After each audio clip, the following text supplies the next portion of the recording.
नमस्कार दोस्तों, स्वागत है आपके अपने YouTube चैनल संस्कृत अड्डा पर। दोस्तों, आज की जो वीडियो इसमें हम करने वाले हैं आपके कॉम्पिटिटिव एग्ज़ाम के लिए महत्वपूर्ण क्वेश्चन। और ये जो क्वेश्चन आज की वीडियो में हम यहाँ पर करने वाले हैं आपका इकाई 4 रहेगा, जिसमें दर्शन साहित्य जो है आ जाएगा, जिसमें आपका ईश्वर कृष्ण संख्याकारिका, इसको आज की वीडियो में हम यहाँ पर करने वाले हैं। और इनसे पहले वाली जो वीडियो थी उसमें हमने आपके इससे पहले के जो भाग हैं इकाई 3 तक के, वो जो हमने इनमें कंप्लीट किए थे। और ये जो हम यहाँ पर कर रहे हैं, चाहे इसमें आप, क्योंकि आप तो यूजीसी नेट का एग्ज़ाम हो चुका है, आगे जो यूजीसी नेट का एग्ज़ाम होगा, और या फिर जैसे हरियाणा में पीजीटी वाली वैकेंसी निकली हुई है, असिस्टेंट प्रोफेसर की है, या फिर हरियाणा में जैसे एस्टेट का भी एग्ज़ाम आगे होगा, क्योंकि नवंबर दिसंबर के महीने में लिया जाता है, तो इलेक्शन के बाद ज़रूर होगा ये। तो ये जो आपके सभी एग्ज़ामों के लिए यहाँ पर महत्वपूर्ण रहने वाले हैं। और इसके अलावा एक और जो महत्वपूर्ण अपडेट रहेगी, जिसने भी चंडीगढ़ में टीजीटी वाला एग्ज़ाम दिया था तो उसका रिजल्ट भी आ चुका है। वहाँ पर आप अपनी कट ऑफ, अपना नाम, रोल नंबर आप चेक कर सकते हैं, आप मेरिट लिस्ट में आए हैं या फिर नहीं आए हैं। तो वहाँ पर ये रोल नंबर के अनुसार भी आप देख सकते हैं, क्योंकि रोल नंबर में जो आपको जिन कैंडिडेट ने फॉर्म फिल किया था उन सभी के हैं, चाहे उन्होंने एग्ज़ाम दिया है नहीं दिया है, तो उन सभी का जो उसमें डाटा दिया गया है उसमें आप चेक कर सकते हैं। आपके फर्स्ट वाला जो एग्ज़ाम पार्ट ए जो पहले दिन हुआ था उसमें कितने नंबर हैं, बी में कितने हैं, और टोटल जो आपके कितने मार्क्स बन रहे हैं। तो कंबाइंड मेरिट लिस्ट भी है, अलग भी है, तो सारा डाटा उसमें दिया गया है, आप उसमें चेक कर सकते हैं। अगर आपने अभी तक नहीं देखा है तो वो वाली वीडियो जो आपको इस वीडियो के अंत पे मिल जाएगी, उसमें जाकर जो आप उस लिस्ट को चेक कर सकते हैं।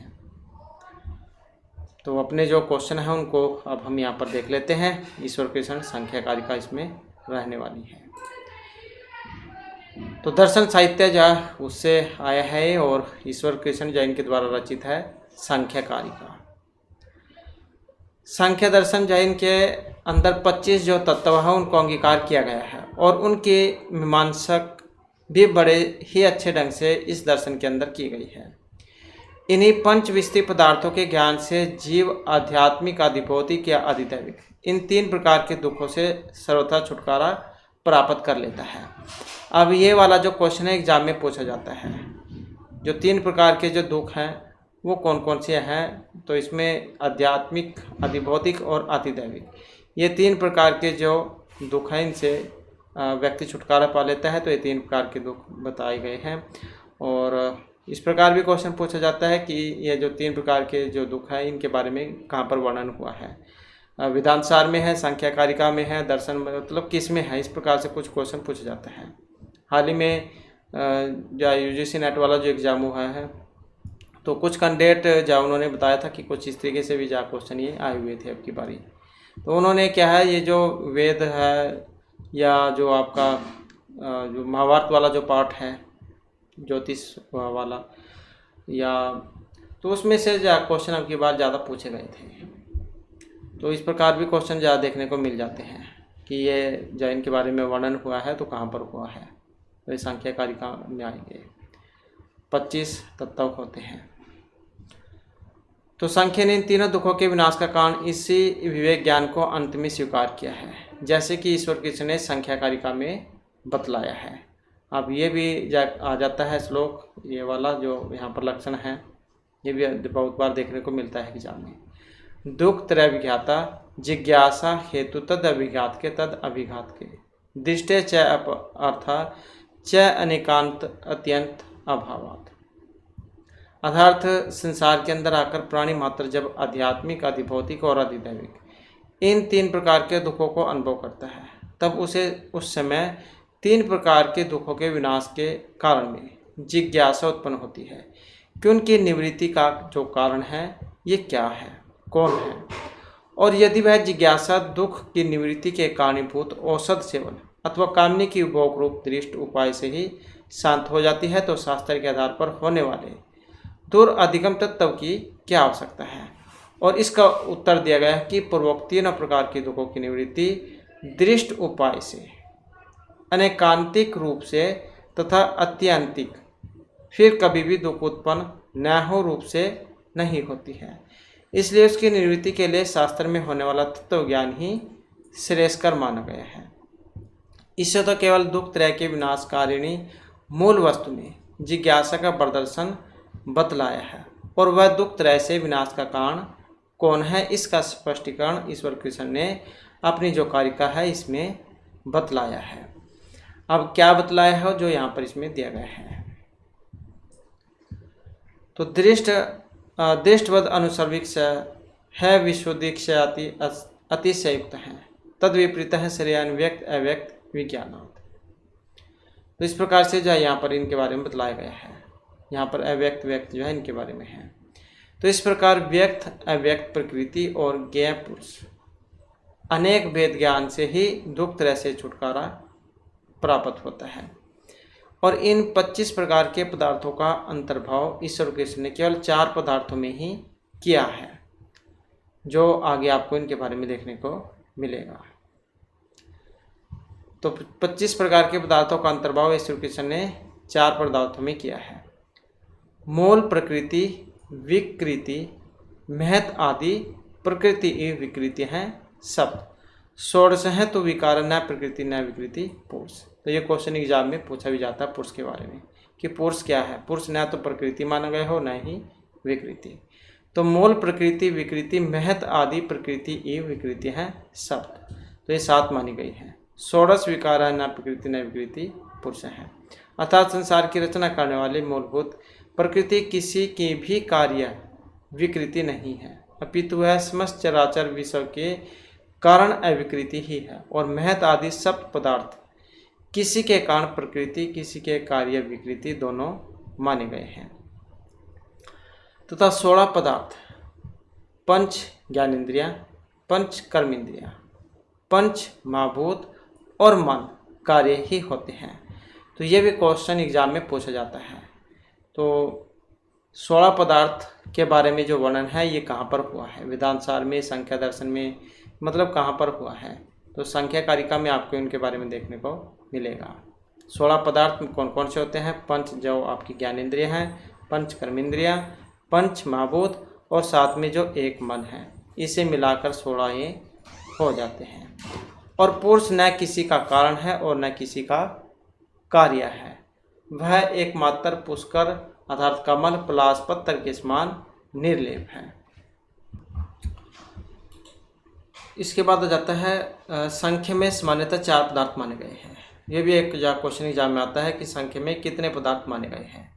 तो 4 जो पदार्थ माने गए हैं, इस प्रकार के क्वेश्चन पहले भी आ चुका है। कारण कार्य उभयरूप और कार्य अनुभवात्मक। तो ये 4 पदार्थ यहाँ पर माने गए हैं, जिनमें से कारणभूत पदार्थ केवल प्रकृति है और कार्यभूत पदार्थ ये 16 हैं। चक्षु आदि पंच ज्ञानेन्द्रिय हैं, वाणी आदि पंच कर्मेंद्रिय हैं और शब्द आदि पंच तन्मात्राएं हैं और साथ में मन। तो ये हो जाते हैं 16। पंच ज्ञानेन्द्रिय, पंच कर्मेंद्रिय, पंच तन्मात्राएं और मन। महत अहंकार और पंच तन्मात्राएं, ये 7 पदार्थ कारण उभय रूप हैं। तो उभय रूप में कौन कौन से आ जाएंगे, महत अहंकार और पंच तन्मात्रे, 5 और 2 7। तो ये 7 पदार्थ कारण उभय रूप हैं। और पुरुष न किसी का कारण है और न किसी का कार्य है, इसलिए वह अनुभवात्मक है। इस प्रकार इन 4 प्रकार के पदार्थों के 25 भेद हो जाते हैं। इन पूर्व उक्त पदार्थों के साधक प्रमाण कितने हैं तथा कौन कौन से हैं, इसके बारे में आगे बताया गया है। तो सबसे पहले आ जाता है सत्कार्यवाद। ये एग्जाम में अलग भी क्वेश्चन पूछा जाता है। तो संख्या दर्शन सत्कार्यवाद का समर्थक है। सत्कार्यवाद का अर्थ है कि कार्य कारण में सत होता है, अर्थात कार्य न तो कोई नवीन वस्तु है और न ही कोई नया आरंभ है, बल्कि वह कारण की ही बदलती हुई अवस्था है। और इस परिवर्तन को नया आरंभ कहने के स्थान पर कारण की व्यक्त अवस्था कहना उचित है। इसलिए कारण में कार्य पहले अव्यक्त था और अब व्यक्त हो गया है। संख्या कारिका में सत्कार्यवाद की स्थापना जो यहाँ पर एक कारिका है इसके द्वारा बताई गई है। तो ये भी एग्जाम में पूछी जाती है। असद कारणात् उपादान ग्रहणात् सर्वसंभव अभावात् सक्तस्य शक्य कारणात् कारण भावात् सत्कार्यम। तो ये एग्जाम में आती है। तो संख्या कार्यक्रम में सत्कार्यवाद की स्थापना के बारे में जो बतलाया गया है, ऐसे कारणात् उपादान ग्रहणात् सर्वसंभव भावात् सक्तस्य शक्य कारणात् कारण भावात् सत्कार्यम। आगे फिर इन्हीं के बारे में बतलाया गया है। तो सबसे पहले जो यहाँ पर असद कारण जो है ये आ जाता है। असद कारण, इसका मतलब है कि जिसका अस्तित्व ही नहीं है उसकी कभी उत्पत्ति नहीं हो सकती। असद अकामात, कि जिसके अस्तित्व नहीं उसकी उत्पत्ति कभी नहीं हो सकती। जैसे बालू है, बालू मतलब जो रेत है, रेत में कभी भी घी नहीं हो सकता। तो बालू में अर्थात रेत में घी का भाव है, इसलिए किसी भी प्रकार से बालू से घी नहीं निकाला जा सकता, मतलब जो हो ही नहीं सकता है। तो जिसका अस्तित्व ही नहीं है तो उसकी उत्पत्ति भी नहीं हो सकती, मतलब जैसे रेत है, रेत में घी कभी हो ही नहीं सकता। इसके बाद जो दूसरे आ जाता है उपादान ग्रहणात्, किसी कार्य की उत्पत्ति के लिए उपयुक्त कारण की खोज की जाती है। उपादान ग्रहणात् का मतलब है किसी कार्य की उत्पत्ति के लिए कारण की खोज की जाती है। जैसे दही है, दही उत्पन्न करने के लिए दूध की खोज की जाती है, क्योंकि दही जाए दूध से बनती है। तो दही अगर उत्पन्न करनी है तो उसके लिए उसका जो कारण है दूध, वो खोजना होगा कि उससे कैसे बनेगा, किस चीज़ से बनती है दही। और तेल उत्पन्न करने के लिए तेल की खोज की जाती है। तो जैसे दही है, दही में देखना पड़ता है कि दही किस चीज़ से बनती है, तो वही पहले जरूरत होगी, उसी से तो बनेगी। जैसे दूध की जरूरत पड़ेगी, इसी से दही लस्सी जो है बनती है, मक्खन। और इसी प्रकार से ये तेल है। अब तेल हमें इसके लिए देखना होगा कि तेल हमें किस किस चीज़ से मिल सकता है। तो जैसे तिल है, सरसों वगैरह जो होती हैं, ये तिलहन की फसलें जो हैं उनसे तेल निकलता है। तो तेल उत्पन्न करने के लिए हमें वो ऐसी वस्तु चाहिए जिसमें से तेल निकलता हो। इससे पता चलता है कि कार्य अपने खास कारण में ही पहले से स्थित है, क्योंकि ये जो तेल है ये तिलों में पहले से ही रहता है, दही दूध में पहले से ही है। तो इससे हमें पता चलता है कि कार्य जो है वो अपने खास कारण में पहले से ही रहता है। और ऐसा न होता तो घी उत्पन्न करने के लिए हमें दूध की और तेल उत्पन्न करने के लिए तिल की खोज क्यों करते, क्योंकि ये पहले से ही इसमें रहता है। तो इसी को कहा गया है उपादान ग्रहण। इसके बाद फिर जो नेक्स्ट आ जाता है हमारा तीसरे नंबर पे, सर्वसंभव अभाव। हर वस्तु से हर वस्तु उत्पन्न नहीं हो सकती। तो जो मतलब जो चीज़ के लिए बनी है उससे वही वस्तु प्राप्त हो सकती है। हर वस्तु से हर वस्तु उत्पन्न नहीं हो सकती। जैसे बालू है, रेत से कभी भी घी नहीं निकाला जा सकता, और न ही रुई से टेबल बनाए जा सकते हैं। और यदि कई कार्य अपने खास कारण में छिपा नहीं रहता तो फिर किसी से किसी भी वस्तु की उत्पत्ति हो जाती। मतलब कोई भी जो कारण है वो पहले से ही रहता है। अगर ऐसा न होता तो हम जिस मर्जी चीज़ देखी उससे कुछ मर्जी निकाल सकते थे, बना सकते थे। तो उसके लिए विशेष जो वस्तु है, कार्य, वो पहले से ही विद्यमान है। तो उसे कहा गया है सर्वसंभवात्। इसके बाद जो नेक्स्ट आ जाता है सक्तस्य शक्य कारणात्। कारण अब जो है अपनी योग्यता के अनुकूल ही कार्य उत्पन्न करता है। क्या? सक्तस्य शक्य कारणात्, कि कारण अपनी योग्यता के अनुकूल ही कार्य उत्पन्न करता है। कारण अपनी योग्यता के अनुकूल ही कार्य करता है। जैसे दूध है, दूध केवल दही, मलाई या अन्य कोई खाद्य पदार्थ ही बना सकता है, इससे खाद नहीं बन सकती।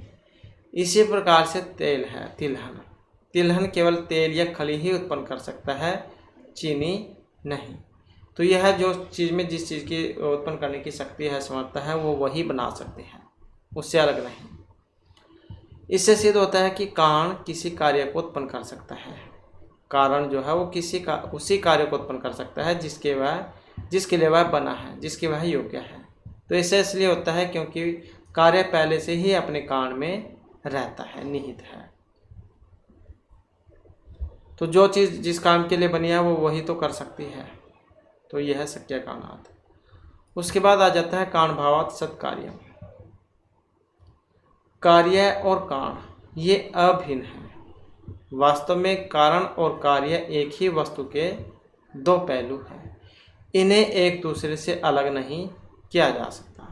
कारण कार्य का छिपा हुआ रूप है और कार्य कारण का खुला हुआ रूप। और इससे हमें पता चलता है कि कार्य कारण में उत्पत्ति के पूर्व विद्यमान रहता है। तो यह है कारण भावार्थ सत्कार्य कि कार्य और कारण अभिन्न है। वास्तव में कारण और कार्य एक ही वस्तु के दो पहलू हैं, एक दूसरे से अलग नहीं किया जा सकता।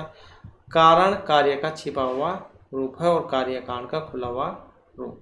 तो पता चलता है कि कार्य कारण में उत्पत्ति के पूर्व विद्यमान रहता है। जैसे तेल है, तेल तिलों में पहले से ही रहता है। इसके बाद आ जाता है जो पुरुष है इनका स्वरूप। ईश्वर कृष्ण की जो संख्या कारिका है इसमें पुरुष की सत्ता सिद्ध करते हुए 5 तर्क दिए गए थे, जो यहाँ पर दिए गए हैं। संघात परार्थवात, त्रिगुणादि विपर्यात, अधिष्ठानात्, पुरुष अस्थि भोक्तृभावात्, कौल्यार्थ प्रवृत्तिश्च। तो इस प्रकार से जो है यहाँ पर ये पुरुष की सत्ता सिद्ध करने हेतु 5 तर्क बतलाए गए हैं। आगे फिर इनके बारे में बतलाया गया। जैसे सबसे पहला हमारा संघात परार्थवात आ जाता है। यह जगत प्रकृति के तीनों गुणों से निर्मित है। यह जगत जो है इस प्रकृति के 3 गुणों से बना हुआ है, निर्मित है और जड़ होने के कारण साधन है। प्रश्न है कि इसका साध्य कौन है। यदि जड़ पदार्थ का ही इसका साध्य माने तो अनावस्था दोष पैदा होता है और इसका साध्य वही हो सकता है जो चेतन हो तथा भोक्ता हो, और यह पुरुष ही है। यह प्रयोजनमूलक प्रमाण है। इसके बाद जो दूसरा आ जाता है यहाँ पर त्रिगुण आदि विपर्यात। प्रकृति अपने स्वरूप में त्रिगुणात्मक है तथा परिणामी है। तार्किक दृष्टि से त्रिगुण निर्गुण की ओर संकेत करते हैं और परिणामी अपरिणामी की ओर, और यह निहित त्रिगुण तथा अपरिणामी तत्व ही पुरुष है और यह पुरुष की सत्ता सिद्ध का तर्क शास्त्रीय तर्क है। इसके बाद आ जाता है अधिष्ठानार्थ। कोई भी क्रिया किसी आधार की अपेक्षा रखती है।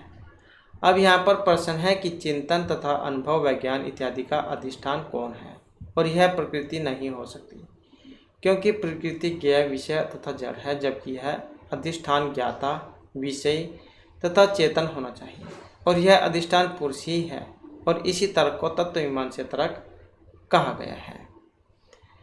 इसके बाद आ जाता है जो यहाँ पर भोक्तृभावात है। प्रकृति और उसके विचार जड़ होने के कारण भोग्य है, इसलिए भोक्ता की अपेक्षा रखते हैं। इसका भोक्ता वही हो सकता है जो जड़ न हो अथवा चेतन हो, और यह चेतन भोक्ता पुरुष ही है और इसे नीतिपरक प्रमाण कहते हैं। इसके बाद आ जाता है कैवल्यार्थ प्रवृत्ति। बहुत से व्यक्ति कैवल्य की प्रवृत्ति से युक्त होते हैं और उसके लिए अधिक प्रयास भी करते हैं। अब यहाँ पर जो प्रश्न है कि कैवल्य की प्रवृत्ति व प्राप्ति किससे होती है, और यह सत्ता पुरुष की है। इसी तर्क को धार्मिक तथा अधार्मिक तर्क कहते हैं। सांख्य दर्शन, जैन न्याय वैशेषिक दर्शन, मीमांसा दर्शन के समान आत्मा की अनेकता में विश्वास रखता है। पुरुष या आत्मा की अनेकता सिद्ध करने के लिए वह 3 तर्क प्रस्तुत करता है जो यहाँ पर दिए गए हैं। जन्म मरण करना प्रतिनियमात अयुगपत प्रवृत्ति, पुरुष बहुतम सिद्धम त्रिगुणाद विपर्यात चाहिए। आगे फिर यहाँ पर इनके बारे में बतलाया गया है। जैसे सबसे पहले आ जाता है प्रकृति का स्वरूप क्या है। संपूर्ण जगत का मूल जो कारण मूल ये प्रकृति ही है। प्रकृति के 3 गुण हैं। ये एग्जाम में क्वेश्चन पूछा जाता है गुण कितने हैं, तो 3 होते हैं गुण, सत्व रज और तमोगुण, ये 3 गुण हैं। सत्व गुण कैसा होता है ये भी एग्जाम में पूछा जाता है। सुखात्मक माना गया है, इसलिए ऊपर की ओर गमन करने वाला इसको माना गया है। उसके बाद आ जाता है रजोगुण, ये दुखात्मक प्रवृत्ति वाला माना गया है, और जो तमोगुण है ये मोहात्मक वाला माना गया है और ये नीचे की ओर गमन करता है। तीनों गुण सदैव संयुक्त तथा अवियोज्य रहते हैं। परस्पर विरोधी होने के बाद भी यह कार्य की उत्पत्ति वैसे ही मिलकर करते हैं जिस प्रकार दीपक में तेल बत्ती और ज्वाला परस्पर भिन्न होकर भी प्रकाश उत्पन्न करते हैं। तेल, बत्ती और ज्वाला हैं अलग अलग, लेकिन तीनों मिलकर प्रकाश उत्पन्न करते हैं। हर वस्तु में तीनों की उपस्थिति के कारण ही एक ही वस्तु किसी को सुख, किसी को दुख और किसी को आलस्य से युक्त बना देती है। और ये भी जो एग्जाम में आपका आता है गुण के बारे में। सत्यम लघु प्रकाशम इष्टमकम उपष्टमकम चलम रज है। गुरु वर्णकम एकम तम है। गुरु जो है इसको भारी माना गया, इसलिए नीचे की ओर गमन करता है। गुरु वर्णकम एकम तम प्रदीपवत अर्थ है वृत्ति। इसके बाद आ जाता है जो सृष्टि क्रम है। संख्या कारिका में ईश्वर ने सृष्टि क्रम विकासवाद के विषय में कहा है। ये भी एग्जाम में आपका आता है। प्रकृते महाततः अहंकार तस्मात् गणश्चय षोडश है। तस्मादपि षोडशकात् पंचभ्य पंच महाभूतानि। कि जो संख्या है उनके अनुसार जगत का विकास प्रकृति से होता है, जो कि संख्या के द्वैतवाद में पुरुष के अतिरिक्त अन्य सत्ता है। प्रकृति सतत परिणामी है, किंतु इसकी समयावस्था में सरूप परिणाम होता है, अर्थात सत्वगुण की क्रिया प्रतिक्रिया सत्वगुण से, रजस के रजस से और तमस की तमस से होती है। और यह साम्यावस्था तब भंग होती है जब पुरुष के संयोग या सन्निधि के कारण प्रकृति में गुण क्षोभ पैदा होता है और विरूप परिणाम आरंभ होता है, और यही वैषम्य अवस्था है। इसमें तीनों गुण एक दूसरे से क्रिया प्रतिक्रिया करते हैं और गुणों के विभिन्न संयोजनों के माध्यम से ही जगत का विकास होता है। अब प्रश्न उठता है कि पुरुष और प्रकृति में संयोग क्यों और किस प्रकार होता है? क्योंकि पुरुष स्वभावतः शुद्ध चेतन है, जबकि प्रकृति अचेतन है। संख्या का जो उत्तर है कि पुरुष और प्रकृति दोनों को एक दूसरे की आवश्यकता होती है। पुरुष चेतन किंतु निष्क्रिय है, जबकि प्रकृति अचेतन किंतु सक्रिय है। दोनों अपने उद्देश्य तभी पूरा कर सकते हैं जब एक दूसरे की सहायता करें। प्रकृति पुरुष के सामने खुद को प्रदर्शित करना चाहती है, क्योंकि वह विषय ज्ञेय तथा भोग्य है। पुरुष के कैवल्य हेतु भी आवश्यक है कि वह प्रकृति और उनके विकारों से अपनी भिन्नता को समझे। दोनों के संयोग की व्याख्या जो संख्या है उन्होंने पंगु अंध न्याय के माध्यम से की है, अंधे और लंगड़े के समान। ये लंगड़ा और ये अंधा इनके माध्यम से बताई है। जिस प्रकार कोई लंगड़ा व्यक्ति अंधे व्यक्ति के कंधे पर बैठकर रास्ता बताता रहे तो दोनों जंगल पार कर सकते हैं, वैसे ही विरोधी स्वभाव के होने के बावजूद पुरुष और प्रकृति भी अपने अपने उद्देश्य की पूर्ति के लिए सहयोग करती है। प्रकृति में वीर रूप परिणाम प्रारंभ होने के बाद सर्वप्रथम जो विकार उपस्थित होता है वह महत या फिर बुद्धि है, और यह निर्णय और निश्चय करने की शक्ति तथा अत्यंत सूक्ष्म है। बुद्धि में अपना प्रकाश नहीं, किंतु पुरुष के प्रकाश से इतनी जगमग रहती है कि इसके प्रकाशित होने का भ्रम होता है। बुद्धि से अहंकार रूपी अगला विकार उत्पन्न होता है। अहंकार का अर्थ है मैं या मेरे का भाव, जो कि बंधन का मूल कारण है। अहंकार के तीन भेद हैं, सात्विक, राजसिक और तमोगुण। जो तीन गुण हमने पढ़े थे, सत्व, रज और तमोगुण, तो वही है अहंकार के तीन गुण, सात्विक, राजसिक और तामसिक है। राजसिक अहंकार सबसे पहले सक्रिय होता है और शेष दोनों की गति प्रदान करता है। सात्विक अहंकार से 11 इंद्रियों का विकास होता है, जिसमें 5 बाह्य ज्ञानेंद्रियां, 1 आंतरिक ज्ञानेंद्रियां, मन तथा 5 कर्मेंद्रियां शामिल है। और जो तामसिक अहंकार है से 5 तन्मात्राओं का विकास होता है। तन्मात्रा अति सूक्ष्म तथा सारूप होती है, और ये 5 है, शब्द, रूप, रस, गंध, स्पर्श। इन 5 तन्मात्राओं से स्थूल महाभूतों का विकास होता है, सब तन्मात्र से आकाश।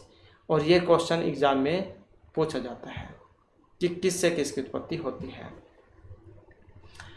तो जैसे शब्द है, सब तन्मात्रा से आकाश उत्पन्न हुआ है।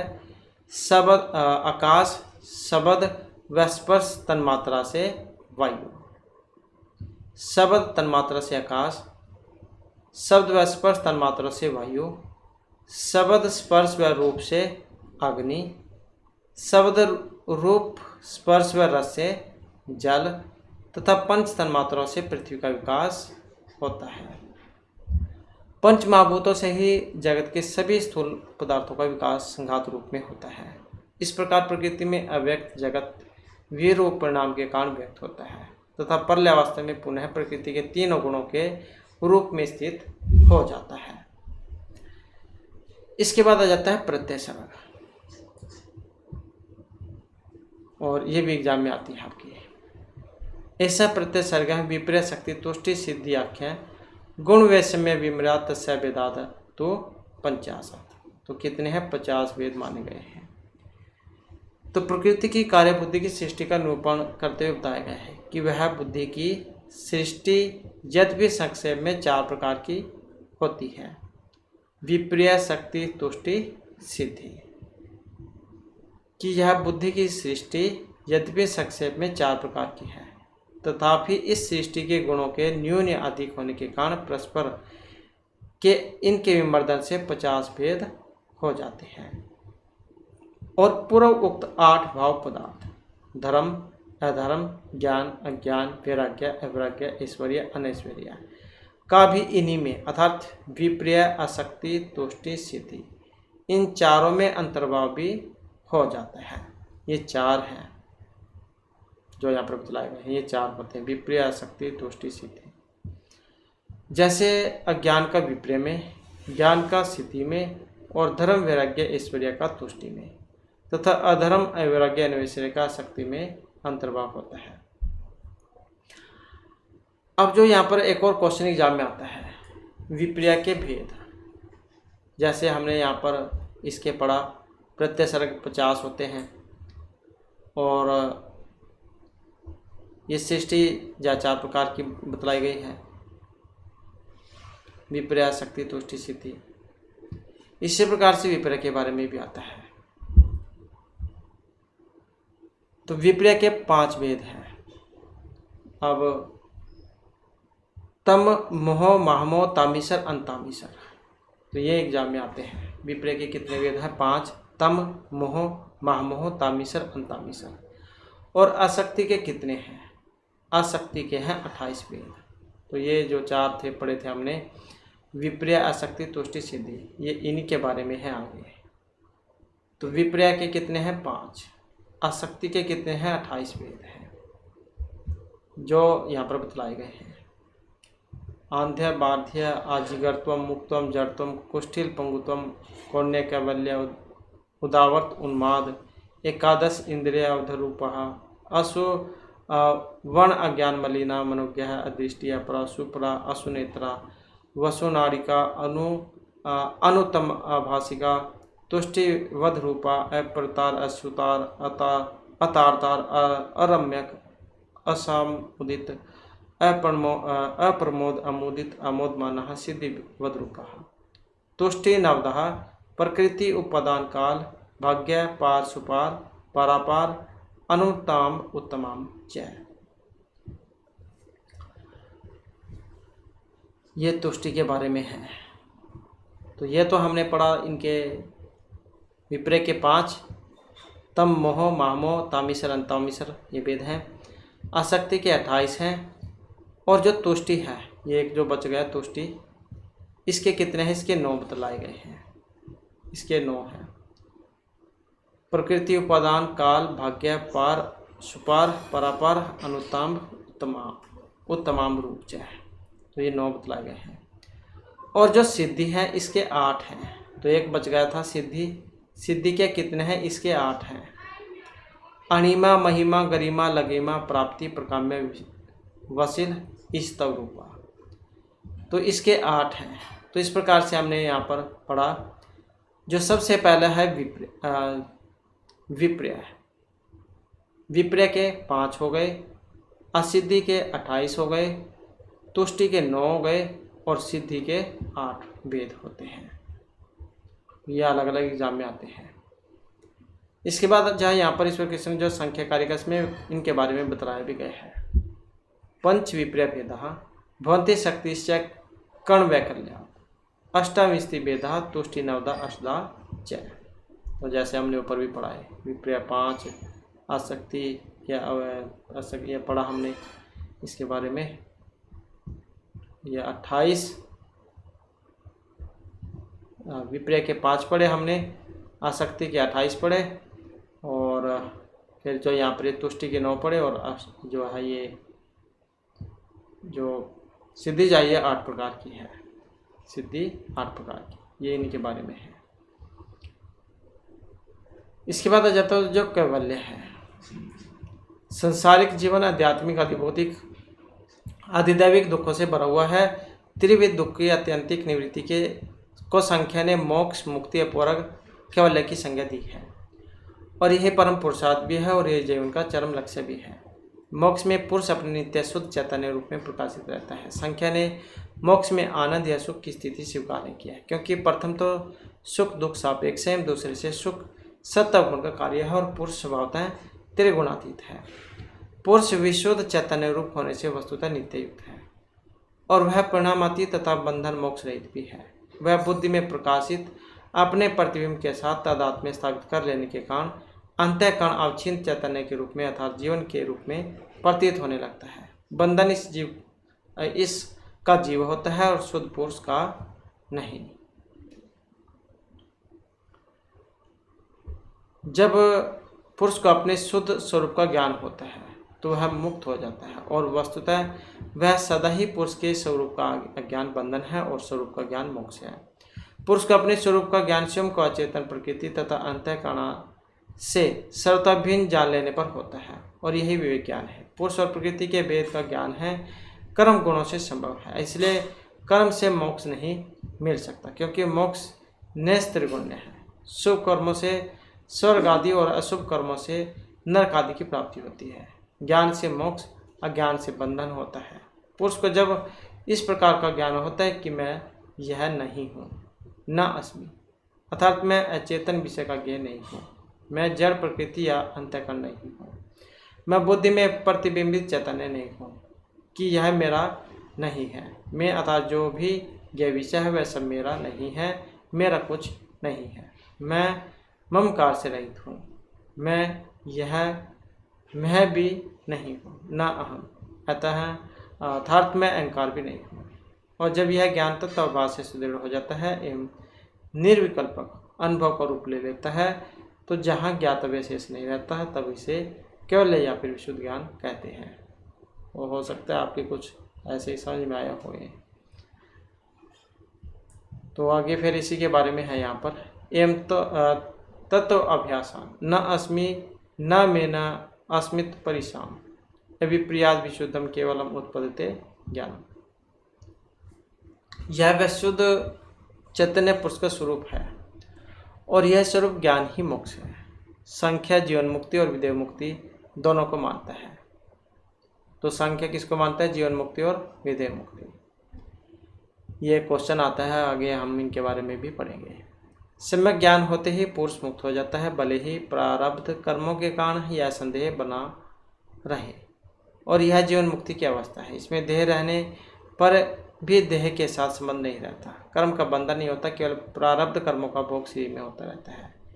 यद्यपि जीवन मुक्त इसमें लिप्त नहीं होता। जैसे कुम्हार का चाक कुम्हार के हाथ हटा लेने पर भी पूर्व वेग के कारण थोड़ी देर तक घूमता रहता है, और फिर वेग समाप्त हो जाने पर वो बंद हो जाता है। उसी प्रकार जीवन मुक्त का शरीर प्रारब्ध कर्मों के कारण चलता रहता है, और उनके समाप्त होने पर श्रीपाद होकर विदेह मुक्ति हो जाती है। तो ये जो चाक जो है उसके माध्यम से बताया गया है कि जब तक चाक चलता रहता है उसमें गति है, वो चल रहा है। यही काम हमारे जीवन का है। जब तक हमारे कर्म है पूर्व पहले किए हुए हैं, तो तब तक हमारा शरीर जीवित है, और जिस दिन हमारे कर्म में ख़त्म हो जाएंगे तो हमारा शरीर भी ख़त्म हो जाएगा। अर्थात जो चक्कर के माध्यम से बतलाए गए हैं, जैसे पूर्व में उसमें जो चाल भरी हुई थी गति, तो उसी से चल रहा है। जब वो गति ख़त्म हो जाएगी तो चक्कर भी बंद हो जाएगा। यही काम हमारे शरीर का है। शरीर भी हमारा पहले जो कर्म किए तब तक चल रहा है जब तक वे कर्म है। जिस दिन में कर्म खत्म हो जाएंगे, समाप्त हो जाएंगे, हमारा शरीर भी जा मर जाएगा, मुक्ति हो जाएगी। तो यही विदेह मुक्ति है, इस देह से मुक्ति।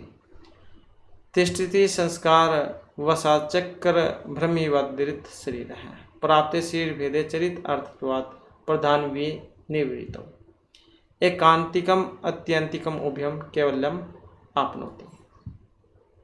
ये उसी के बारे में है। तो सांख्य के अनुसार पुरुष बंधन और मोक्ष से असंपृक्त है। अंतःकरण अवच्छिन्न जीव का लिंग शरीर के रूप में बंधन होता है और उसी का मोक्ष होता है।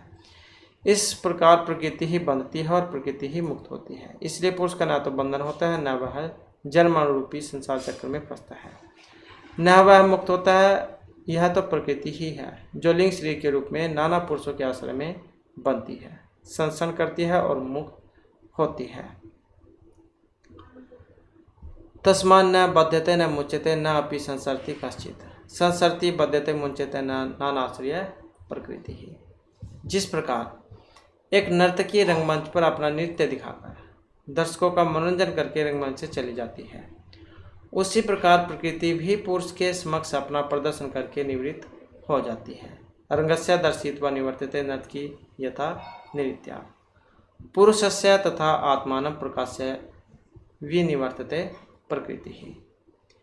जब पुरुष प्रकृति के स्वरूप को देख लेता है तब वह विवेक ज्ञान के द्वारा वह मुक्त हो जाता है और प्रकृति भी पुरुष को भोग तथा परक रूपी प्रयोजन सिद्ध करके निवृत्त हो जाती है।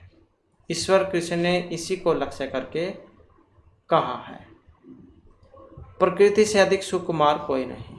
वह इतनी लज्जाशील है कि एक बार पुरुष द्वारा देख लिए जाने पर दोबारा उस पुरुष के सम्मुख कभी नहीं आती। प्रकृति सुकुमारतारम न किंचित अस्ति में मतिर्भवति या दिष्टा अस्मिति न पुनर्दर्शम अनुपैति पुरुषस्य है। तो प्रकृति अधिक सुकुमार कोई नहीं, प्रकृति से सुकुमार कोई नहीं है। वह इतनी लज्जाशील है कि एक बार पुरुष द्वारा देख ले जाने पर दोबारा उस पुरुष के सम्मुख कभी नहीं आती। तो इस प्रकार से ये ईश्वर कृष्ण की जो सांख्य कारिका थी और इसमें से बहुत सारे जो महत्वपूर्ण क्वेश्चन आए हैं तो जो हमने देखे थे। और नेक्स्ट वीडियो भी से आगे का जो भाग है उसको हम कंप्लीट करेंगे। और दोस्तों हमारे साथ अंत बनाने के लिए धन्यवाद।